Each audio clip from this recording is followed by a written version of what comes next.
Hello, welcome to Straightforward, Levant TV's political talk show. King Abdullah of the Kingdom of Saudi Arabia took various measures to modernize Saudi Arabian society, from condemning extremists' incorrect Quranic interpretations to re-educating imams to promoting advancements in women's educational and employment opportunities. One would give the late king credit where credit is due. However, in a country notorious for the injustice rampant in its society and laws, a large portion of responsibility must be placed upon King Abdullah for his failure to eradicate this inequality. Let me first welcome our guests here at the studio, Mr. Rodney Shakespeare, British political commentator and economist. Welcome to the show, and we were really lucky this time to have you on board. Before we delve into our discussion today, let's have a look at this brief report on Saudi. As Saudi Arabia mourned its late ruler Abdullah bin Abdulaziz, King Salman bin Abdulaziz Al Saud quickly set the course for the monarchy's future last week by naming a second in line to the throne from the next generation of princes for the first time. A royal decree affirmed Salman's half-brother, 69-year-old Mukrin, as crown prince and the king's immediate successor. Salman named 55-year-old Prince Mohammed bin Nayef as deputy crown prince. It marked the first time a grandson of Saudi Arabia's founder, King Abdulaziz Al Saud, is in line to become king. Though the kingdom has often been questioned over its human rights, King Abdullah has been widely viewed as a reformist and progressive king, one who brought marginal advances for women, including women's right to vote and appointing Saudi Arabia's first female member of the Council of Ministers, Noura Al-Fayez, as one of his deputy ministers to represent the interests of women's education. The 79-year-old half-brother of King Abdullah, Salman, had been named crown prince in June 2012, following 48 years of serving as governor of Riyadh. Speculations and questions on King Salman's leadership have been rife since his succession to the throne. What will King Salman mean for women in Saudi Arabia? Will he be as progressive as his predecessor? And how will the new king manage a restive Middle East? Mr. Shakespeare, tell us about your impression of the Saudi role in the region, especially under late King Abdullah. Well, I think that you've been much too charitable, and your introduction on this subject has been much too charitable.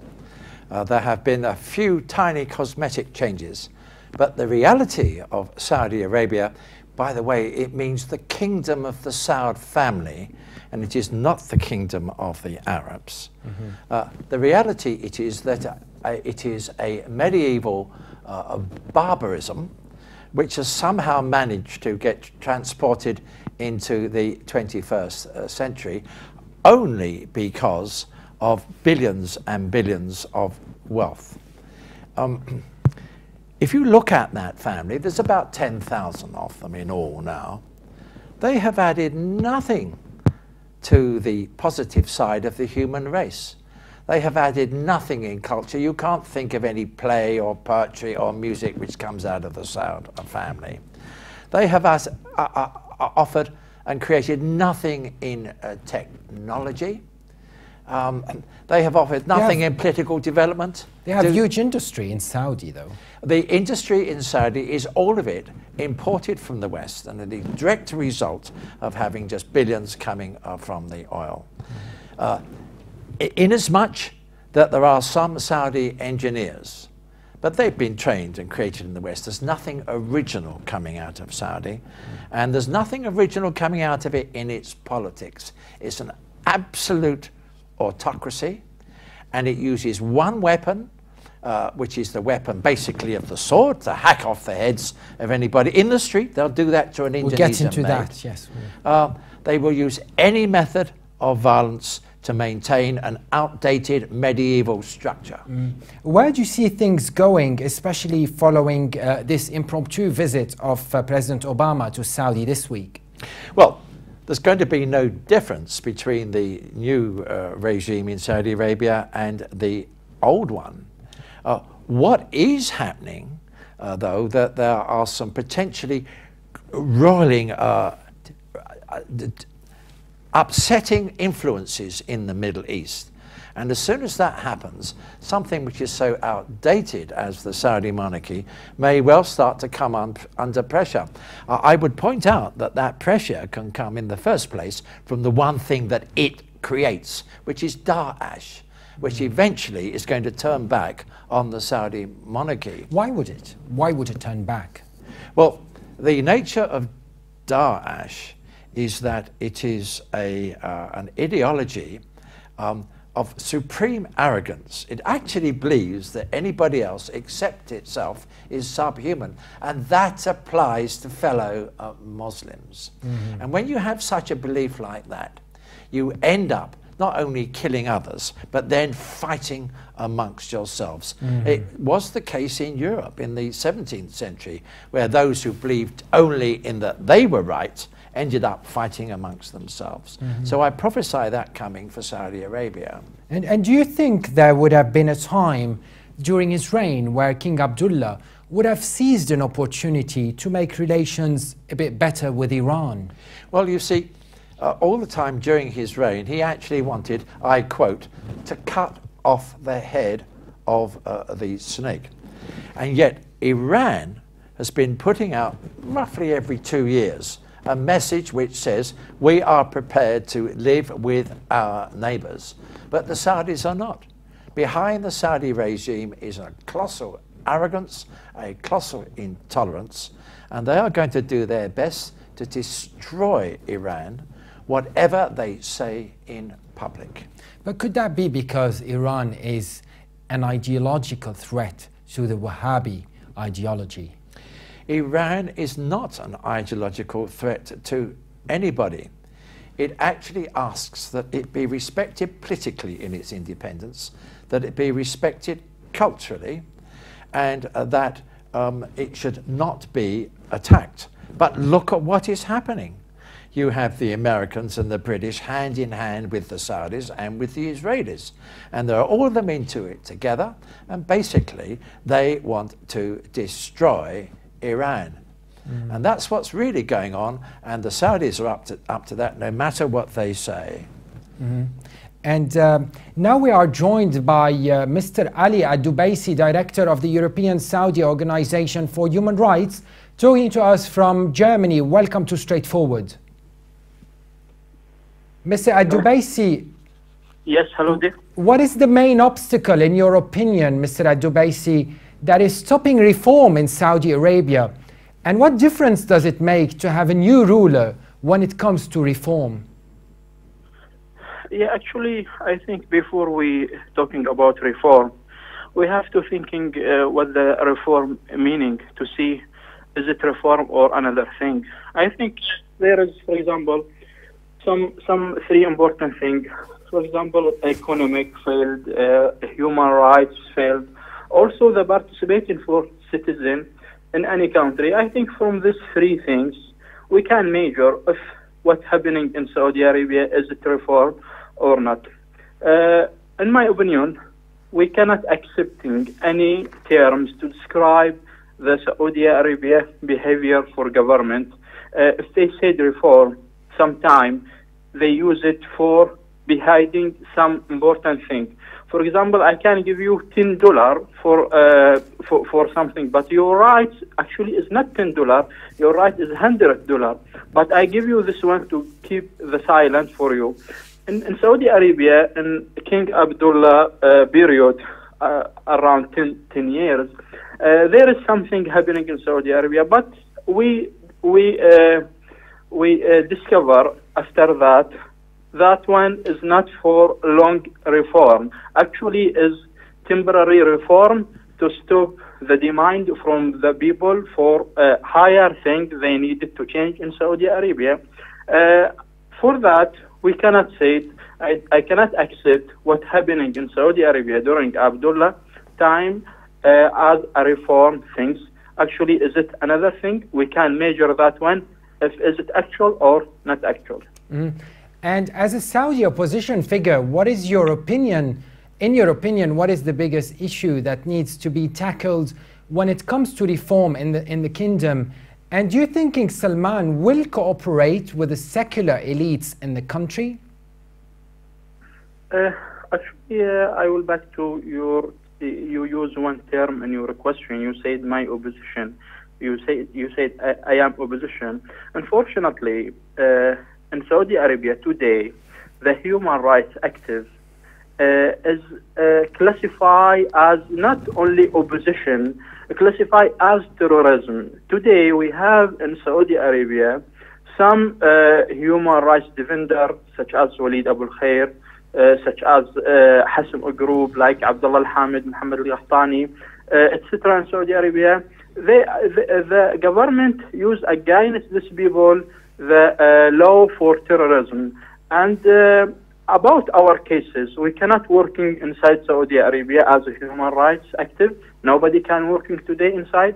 For that, they classify us as opposition, but we are not like that described. We are human rights active. We want to make the Saudi Arabia respect that one, but this is the case, unfortunately. Yes. I think Salman, we cannot talking about Salman as different member of this family king.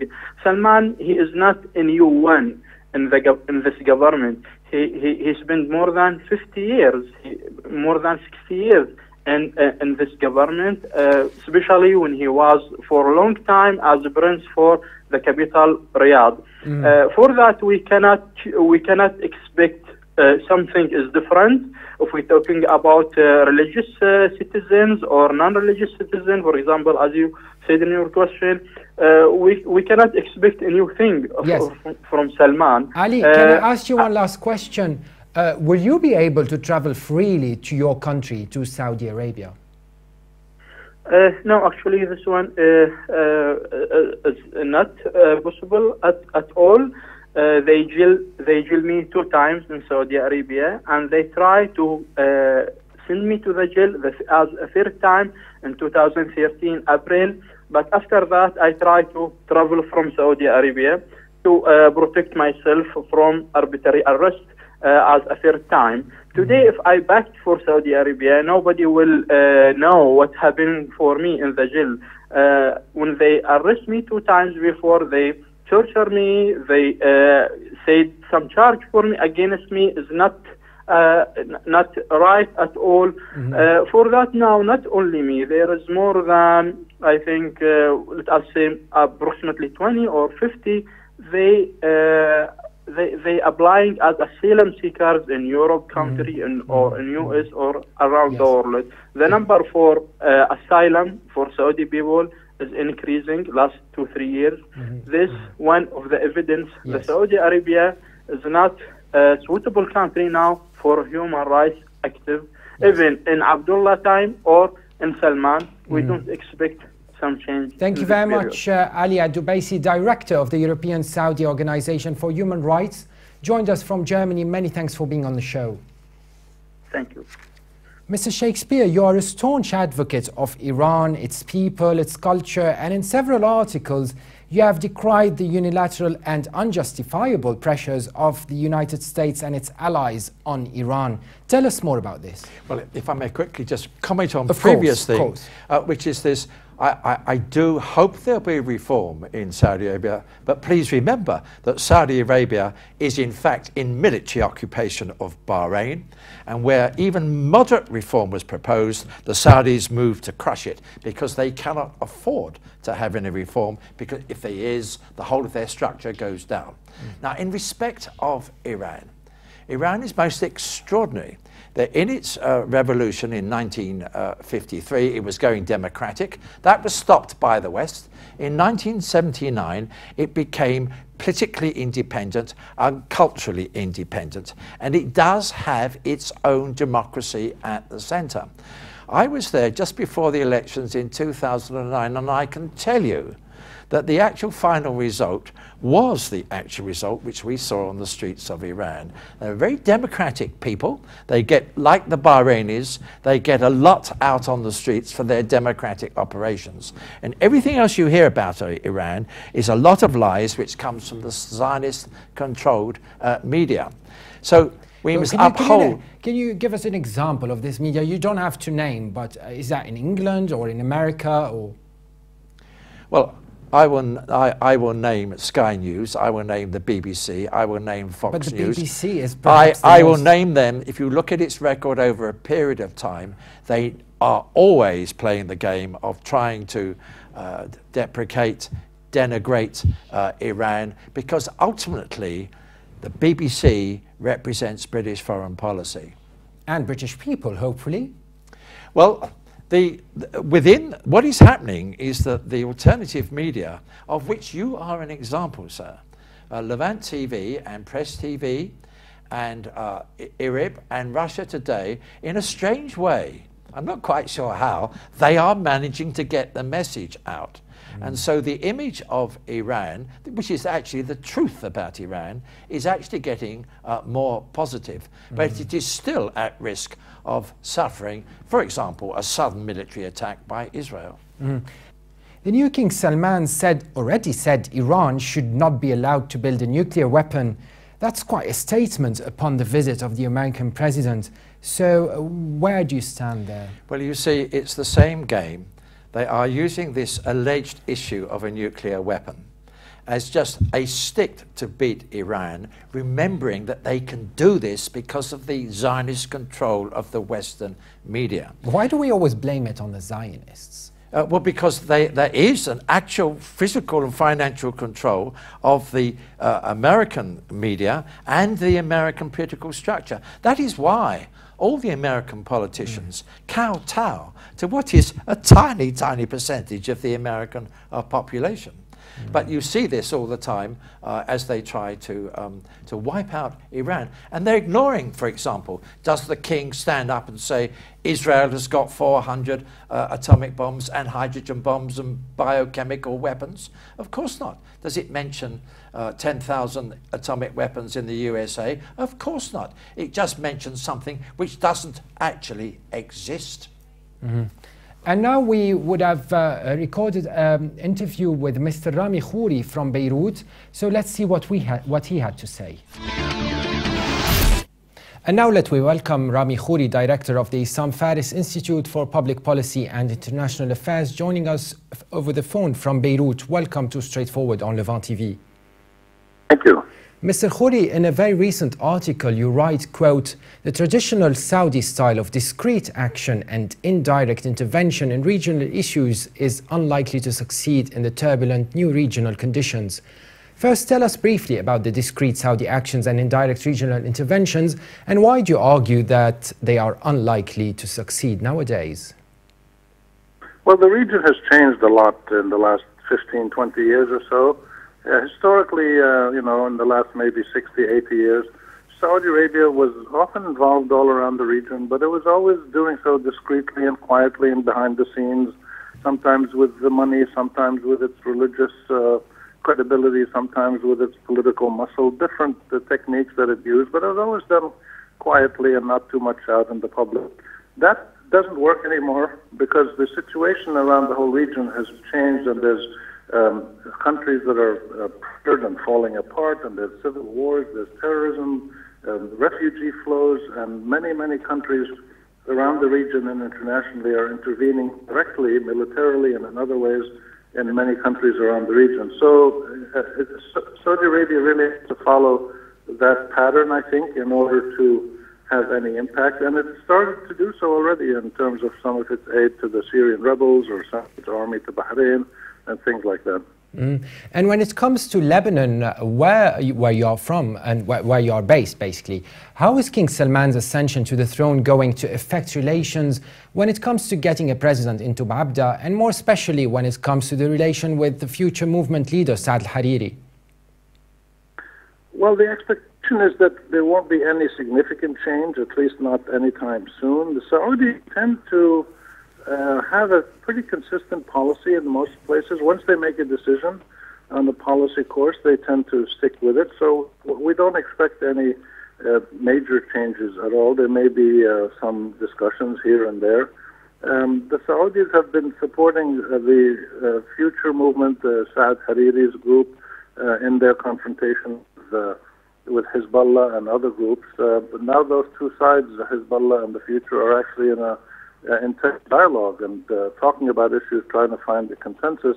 And the Saudis are also supporting the national army with $3-4 billion of assistance to buy arms and to upgrade the capacity of the army to deal with the real dangerous challenges now, which include ISIS and Jabhat al-Nusra and groups like that on the northeastern frontiers of Lebanon. So I think Saudi Arabia will continue to try to help Lebanon as a whole find solutions to its political tensions, and that includes trying to elect a president, but that's going to require closer Saudi-Iranian rapprochement.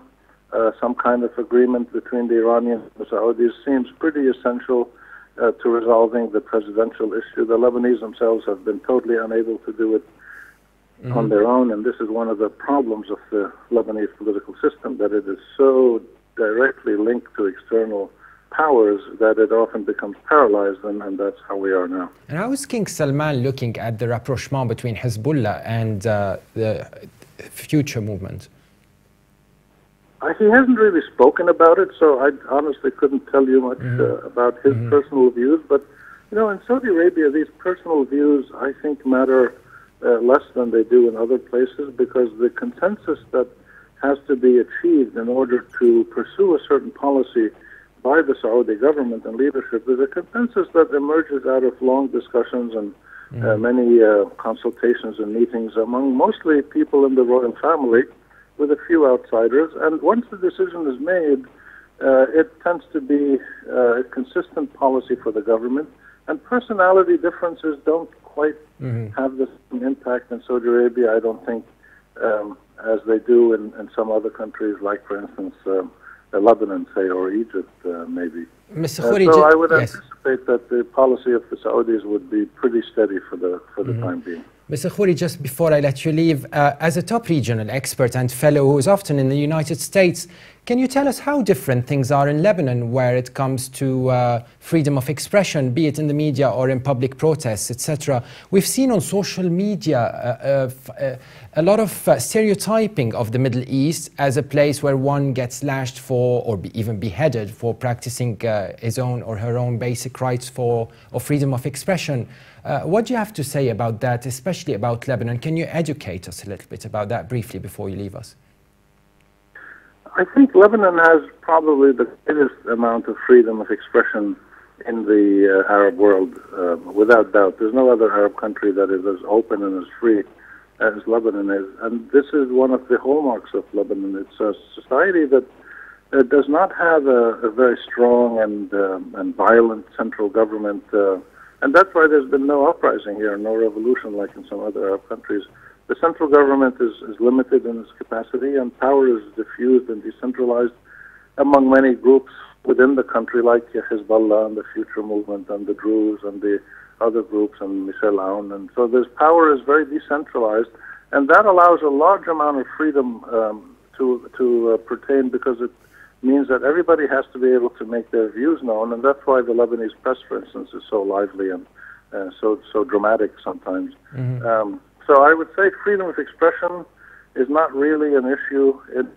People even sometimes criticize things that are close to religion or sort of sacred issues without being blasphemous, but they'll make strong criticisms of people who are identified with religious views in some cases. But people are also aware of the fact that they are a very pluralistic society, that they need to live with each other. They've lived with each other for hundreds and hundreds of years.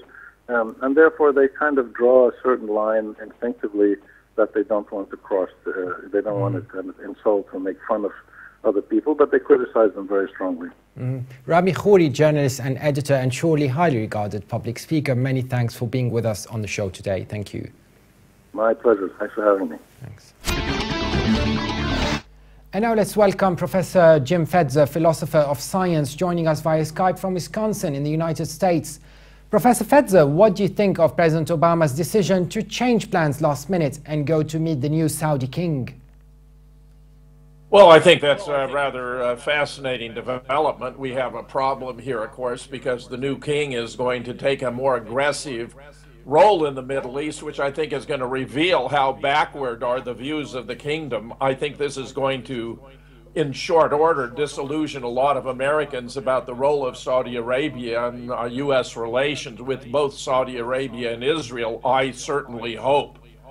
The points that were being made previously, by the way, are impeccable. Iran has no nuclear weapons program.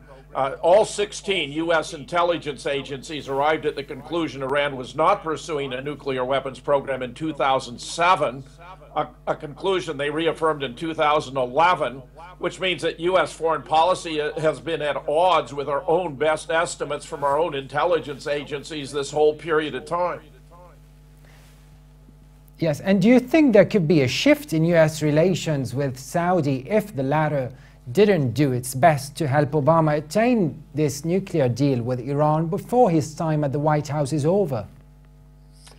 Well, it's entirely possible. I mean, the relations with Israel are very strained. Benjamin Netanyahu is overwhelmingly upset with Obama, and we're in the absurd situation where the Speaker of the House of Representatives has invited Netanyahu to address the Congress. The House of Representatives has no role in foreign policy.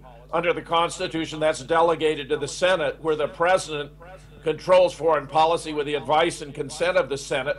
That because Netanyahu is trying to undermine the negotiations between the P5+1 and Iran, he is directly attempting to sabotage U.S. foreign policy, which makes the Speaker of the House, John Boehner, a traitor to the United States, violating the Constitution. I've never seen such an outrageous act by a member of Congress in my lifetime. Yes, Professor Fedza, just 1 second here. Mr. Rodney Shakespeare would like to interject. I'd just like to say hi, Jim. Yes, Rodney. Yes, you're perfectly right.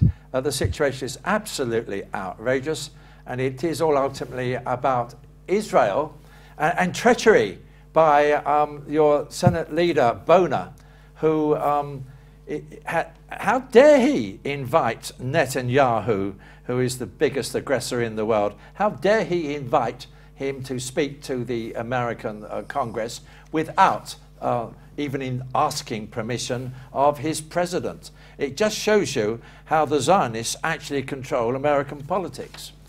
You're absolutely right. I mean, it's a gross insult to the president. It's offensive and a violation of the Constitution. And unbelievable. JFK wanted to have the American-Israeli Political Action Committee, they call themselves Public Affairs Committee, registered as a foreign agent that long ago. He recognized the threat that was posed here.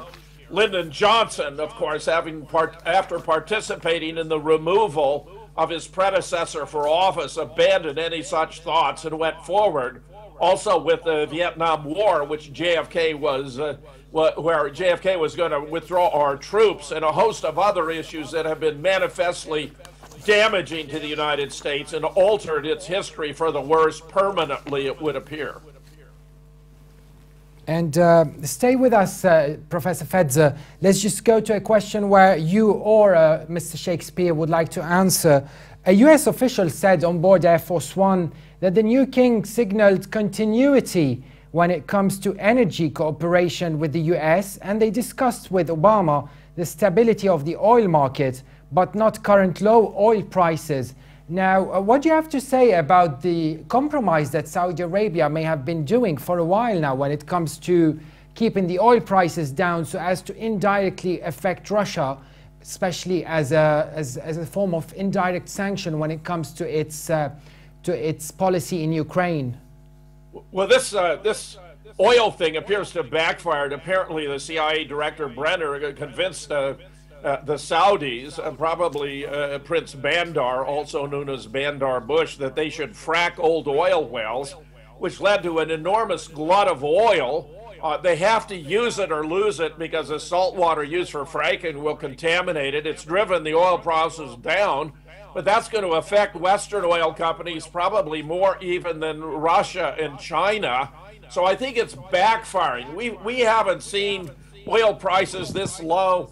In my own local station, it's around $1.90 a gallon when it had been as high as $3.58 or more. I mean, it's a fascinating development. I don't think this is playing out the way that the CIA anticipated. Mm-hmm. Thank you very much. Professor Fedza joined us from Wisconsin. You're also a renowned conspiracy theorist. Thank you very much for being on the show. My pleasure. Thank you. And Mr. Shakespeare, tell us a little bit, as a member of the Christian Council for Monetary Justice, what do you think of these oil relations? Well, in the Christian Council for Monetary Justice, we ask ourselves very fundamental questions as to whether ordinary people are able to have a proper income coming from their production, so that they can then consume legitimately. We are democrats at the core of it. And we see absolutely nothing democratic, either about the USA or about Saudi Arabia.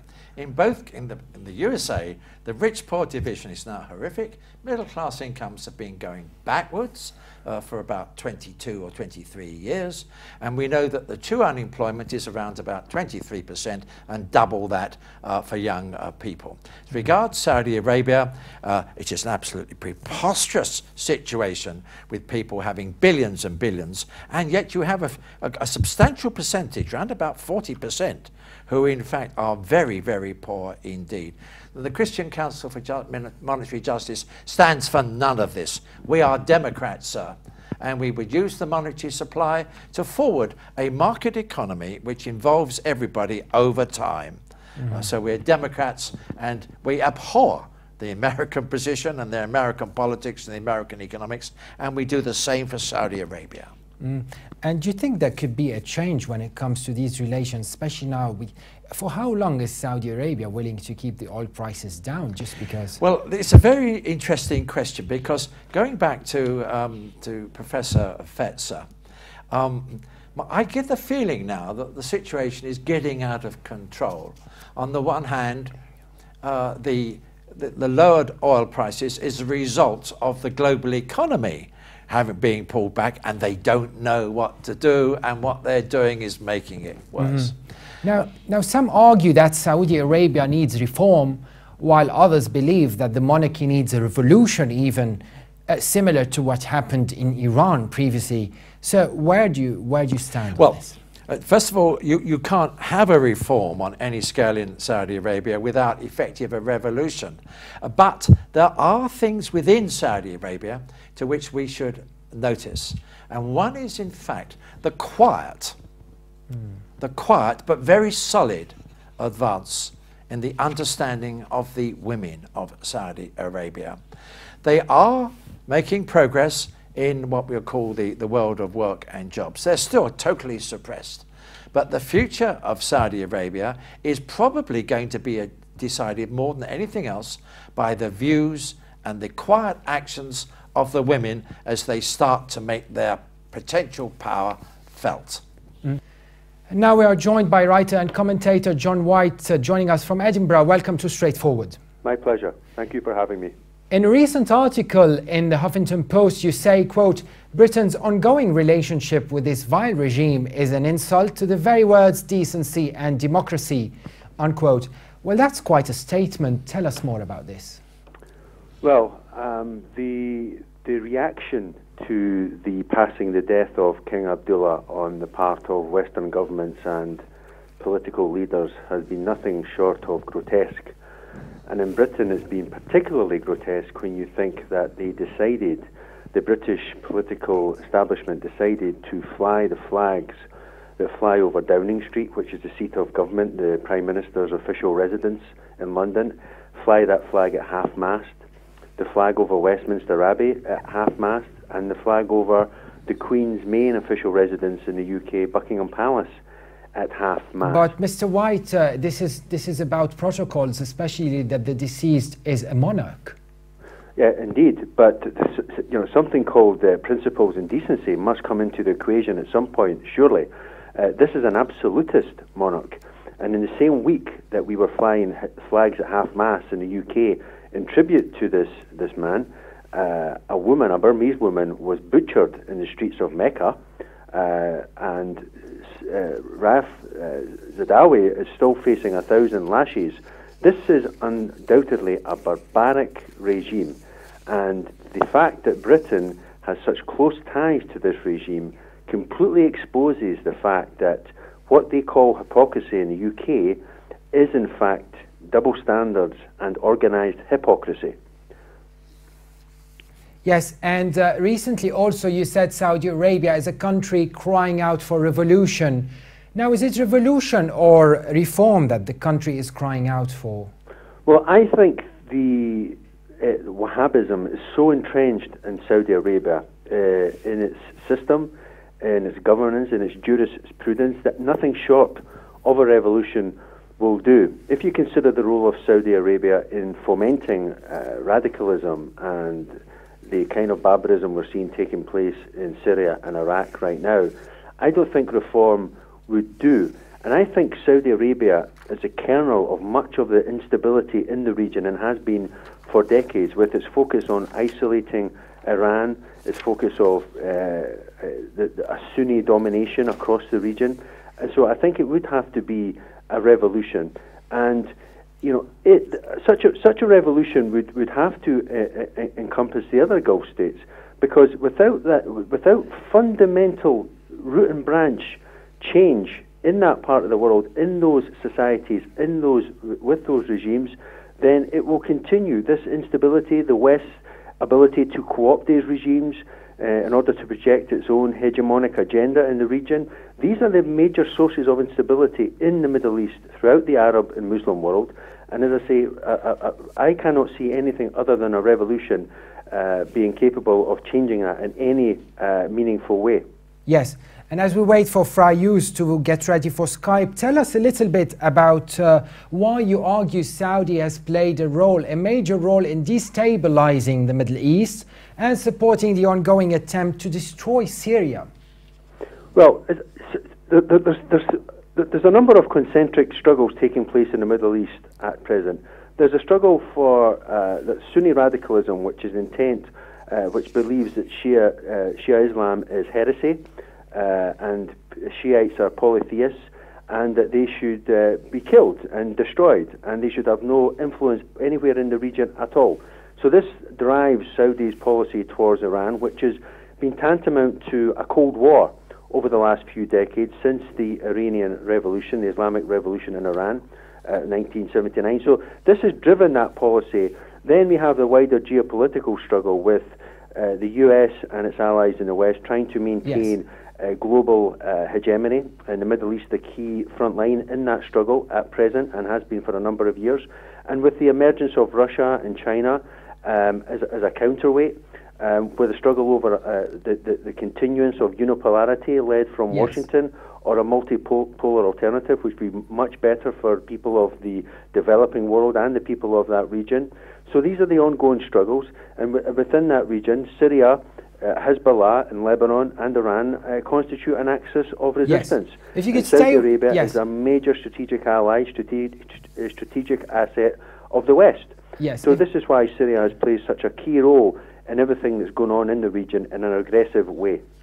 If you could stay with us for a little bit, we will welcome now Mr. Frayus, political commentator and activist, joining us from Derry in Ireland. You argue that Saudi Arabia is involved in sending Takfiri criminals in Iraq and Syria. Tell us briefly, why do you think so?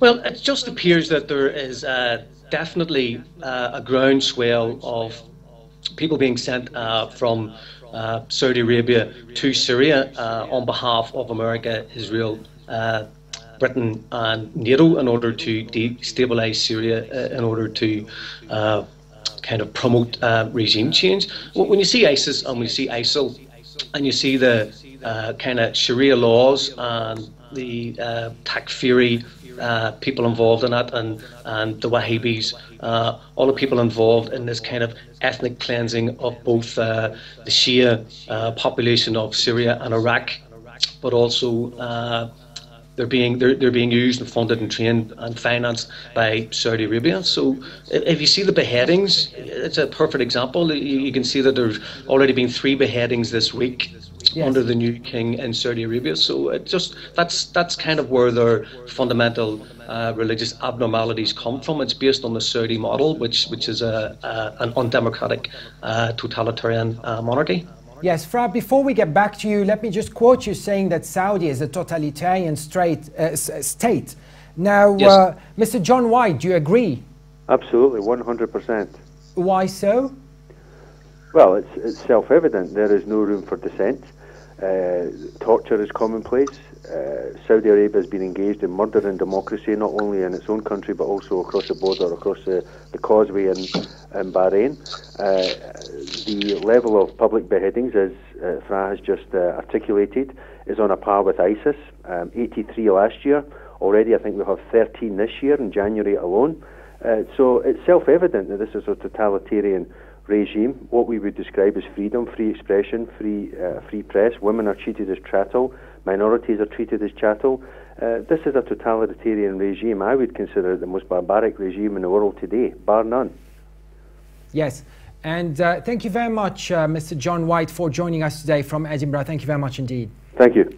Back to you, Fra. Can you elaborate more on the totalitarian state of Saudi Arabia?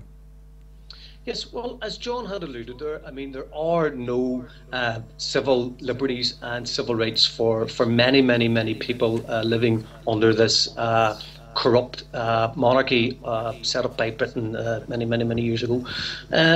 Some of the facts from Human Rights Watch, I went on their website today. They were talking about how women cannot marry, women cannot get passports, women cannot drive, women cannot get access to third-level education without the consent of a male guardian. I mean, the women must be covered at most times in public. They're not allowed to travel without being in the company of a male family member. So, I mean, that's just one thing against the women.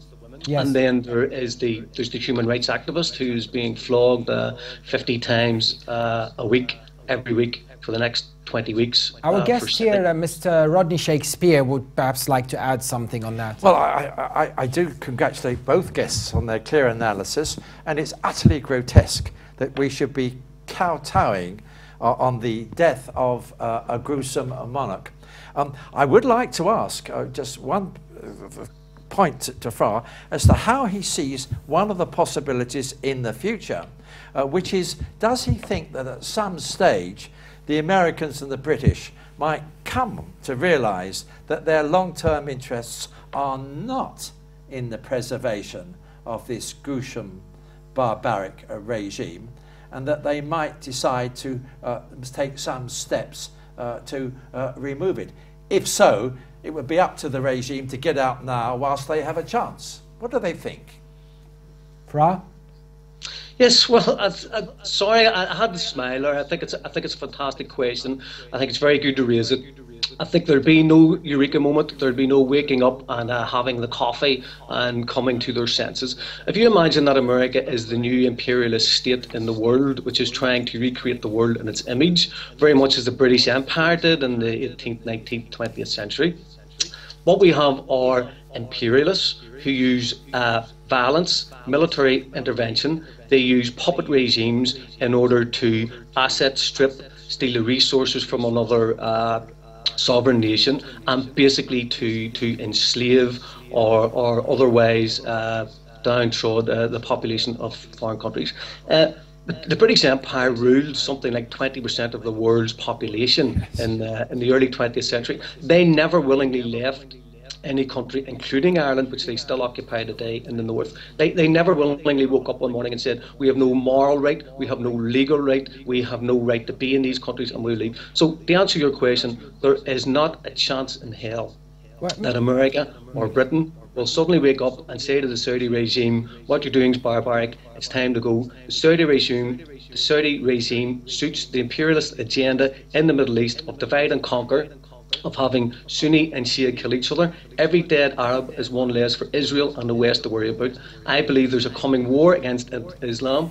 The narrative is being created in the West with these false flag attacks in Britain and Canada and Australia and France and Belgium. It's just an agenda set to frighten Western civilized people into accepting not only an endless war on terror, which is the war on Islam, which will be the war on Muslims, but also the balkanization of Iraq, the total disintegration of the Middle East, and mass murder on a scale not seen since the Second World War. Yes, Mr. Hughes, while these issues are big in the West, they do not seem to be big on the agenda when it comes to grassroots level Saudis.